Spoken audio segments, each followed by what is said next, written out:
Oke, assalamualaikum warahmatullahi wabarakatuh. Halo semuanya.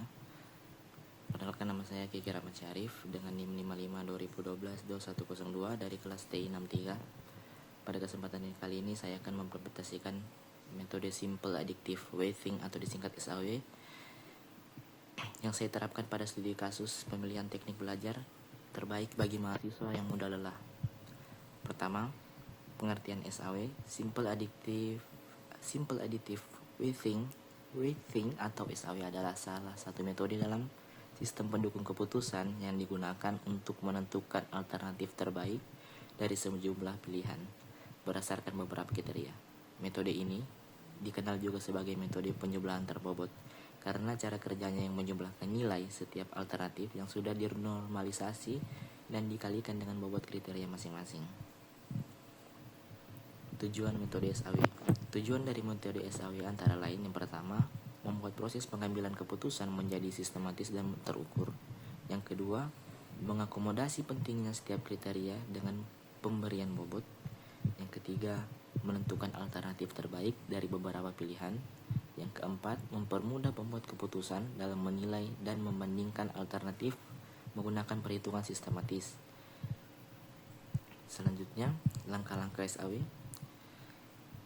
Berikut adalah langkah-langkah dari metode SAW. Yang pertama, menentukan alternatif dan kriteria.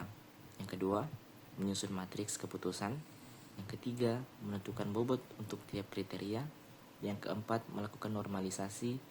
Yang kelima, mengalihkan hasil normalisasi dengan bobot. Yang keenam, menjumlahkan skor setiap alternatif. Yang ketujuh, memilih alternatif dengan skor tertinggi sebagai hasil terbaik. Diagram alur SAW. Ini adalah diagram alur metode SAW yang menggambarkan langkah-langkah tadi dalam bentuk visual agar lebih mudah dipahami. Sekarang kita masuk ke studi kasus mahasiswa yang mudah lelah saat belajar. Saya mengambil studi kasus mahasiswa yang mudah lelah karena mahasiswa seperti ini memerlukan teknik belajar yang tidak hanya efektif, tapi juga efisien dan tidak menambah beban mental. Alternatif teknik belajar yang dinilai antara lain, yang pertama Pomodoro, yang kedua Feynman Technique, yang ketiga SQ3R, yang keempat Active Recall, dan yang kelima Mind Mapping. Selanjutnya, kriteria dan bobot. Yang pertama, teknik belajar ini akan dinilai berdasarkan 5 kriteria. Yang pertama, C1 efektivitas atau benefit dengan bobot 0,30. Yang kedua, C2, waktu yang dibutuhkan, dia termasuk dari bagian cost 0,20 dengan bobot 0,20. Yang ketiga, C3, kemudahan yang diterapkan, termasuk dalam golongan benefit dengan bobot 0,20. Yang keempat, C4, bukti ilmiah, termasuk dalam golongan benefit, dengan bobot 0,20.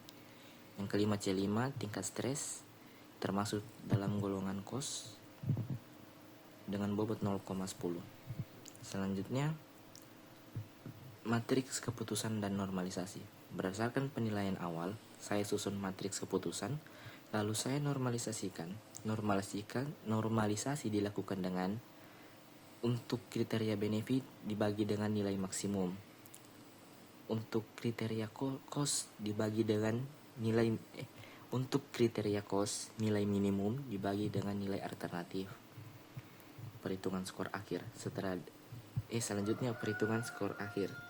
Setelah dinormalisasi, setiap nilai yang dikalikan dengan bobot kriteria masing-masing, hasil akhirnya teknik belajar Active Recall memperoleh skor tertinggi, yaitu 0,91, sehingga menjadi teknik belajar terbaik untuk mahasiswa yang mudah lelah. Yang terakhir, perbandingan SAW dan SMART. Sedikit tambahan, berikut adalah perbandingan metode SAW dan metode SMART.